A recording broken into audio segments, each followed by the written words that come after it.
guys, I've been wanting to come back and bring you an update on my health for quite a few days now, but we've been dealing with the tragic loss of one of Jada's dogs. We still call her Puppy because she was just about to be 4 years old.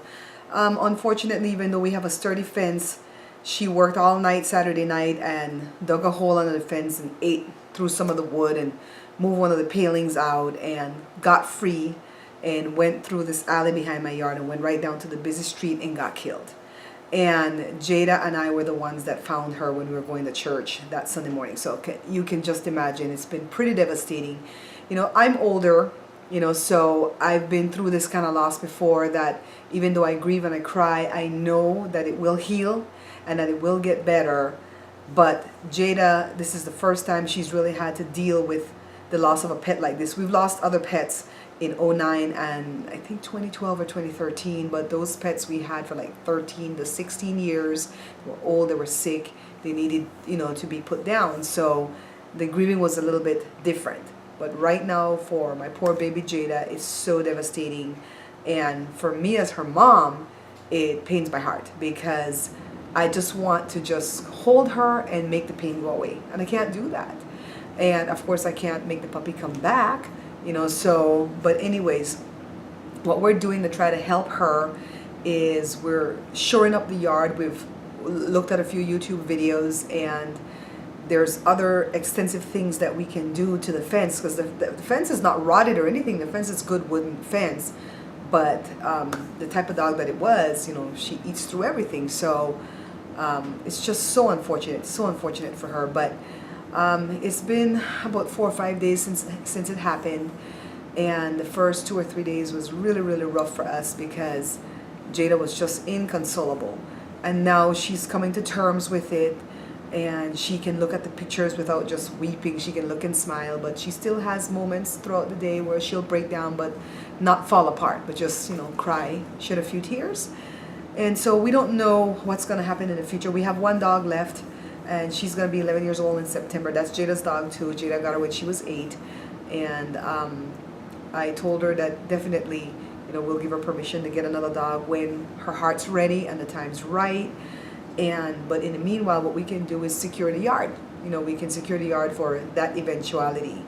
And so my older son, Jory, he had to give up his rabbit the same week because the rabbit was causing a lot of allergies to himself and to us.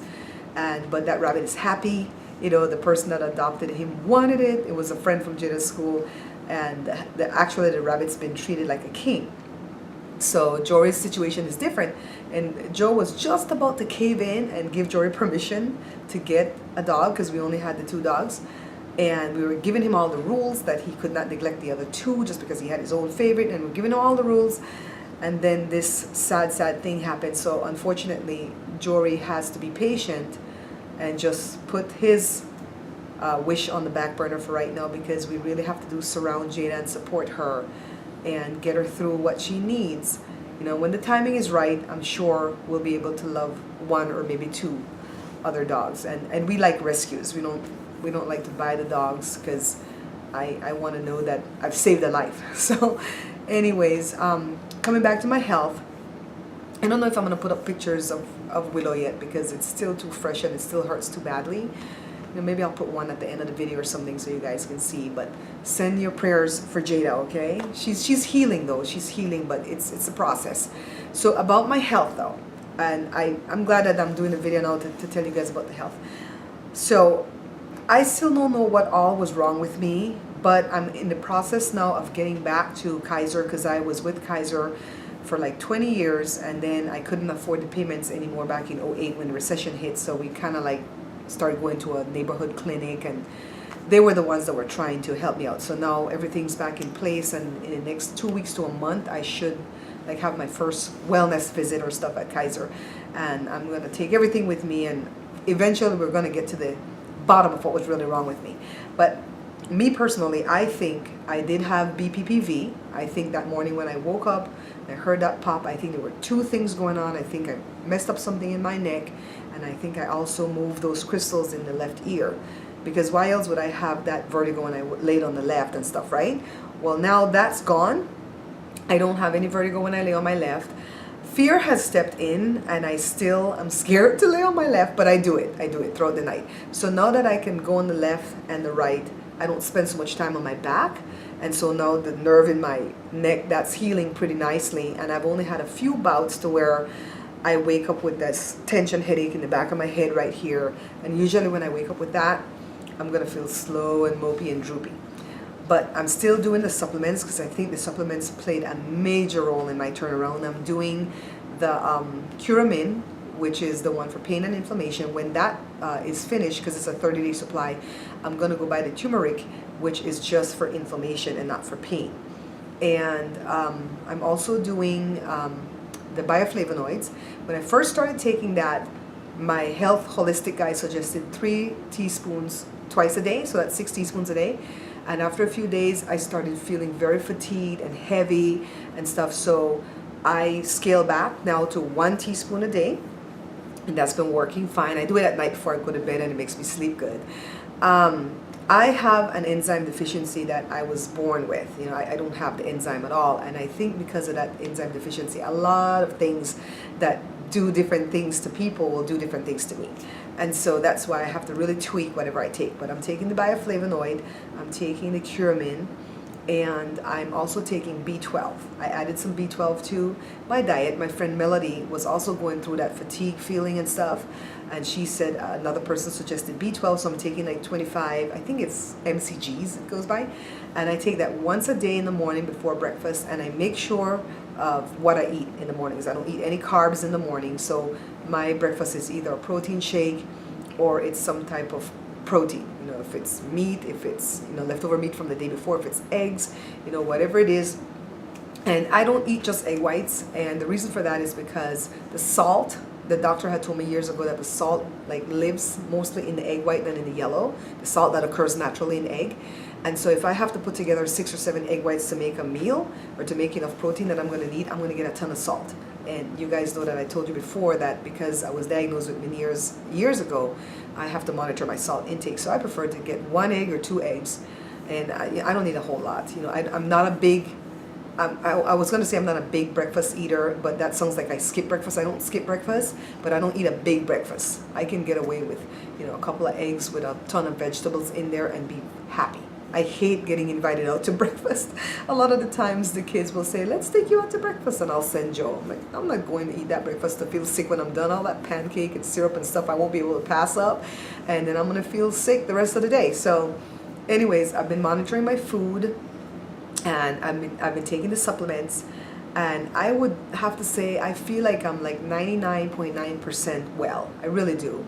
The only problem that I have, and I tested it, is if I lay, like if I go lay on this couch right now and I don't put any of the pillows behind my head, if I lay flat backwards, the vertigo will come on. So I'm not 100% yet. That's why I say 99.9. So that gives me some limitations, because then I can't go to the dentist, and I can't go to the threading eyebrow place to get eyebrows done, which I only do that a couple times a year.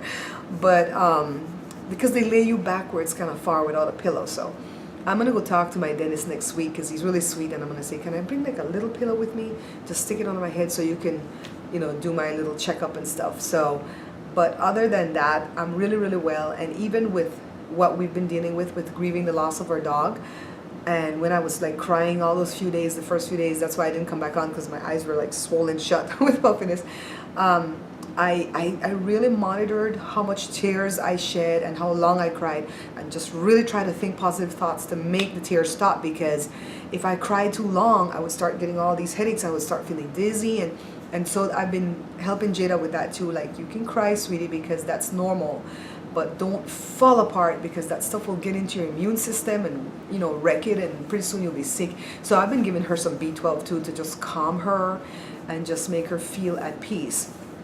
So as I make this video right now, Jada's in school, and she's having more good periods than bad periods, you know, during this process.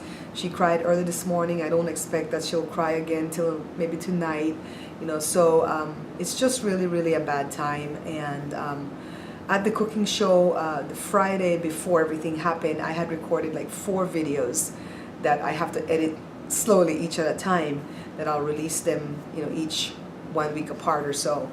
And so I don't have to record any more videos right now. So I just wanted to make this one, spend some time with you guys, because I know you worry about me, especially Helen and Mark and all the other people that always pass such sweet comments. I know you guys worry about me, and I hope what I'm going through, that by me sharing it with you, that maybe it could help somebody else. If not you that's watching, maybe somebody else, you can tell them, oh, this girl was going through that and this is what she tried. So like I said before, I think it's an ear thing, I think it's a neck thing, and I also think it could be just all around change by eating and exercise. Oh, I'm exercising again too. I'm walking a mile a day, and that's exciting, because when I couldn't walk, it kind of sucked. But anyways, pray for us. Hopefully, you know, soon, not too long, that Jada can get a new puppy to pour all her love into. We know she can't replace Willow, but she would like a puppy that's just like Willow, in the regard that she wants it to be a lab bloodhound mix, because that's what Willow was, and she likes the mixture of those two dogs. And you don't find that too often when you're looking on the internet. You find lab mixed with everything else under the sun, or lab by itself, but not with a bloodhound. So she says she'll be patient. She says, I just won't get any old puppy. You know, that puppy will know me when I see her, because we always get girls, and I'll know that puppy when I see her.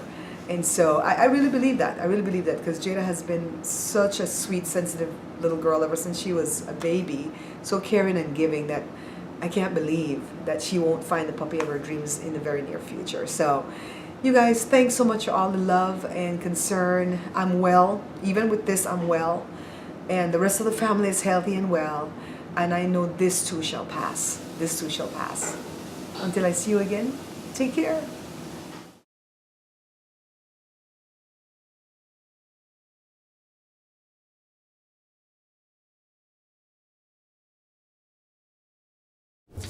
Be sure to check out my main channel right here on YouTube. It's called The Bear Pantry Show. And also check out my review channel. It's called Bear Pantry Talk.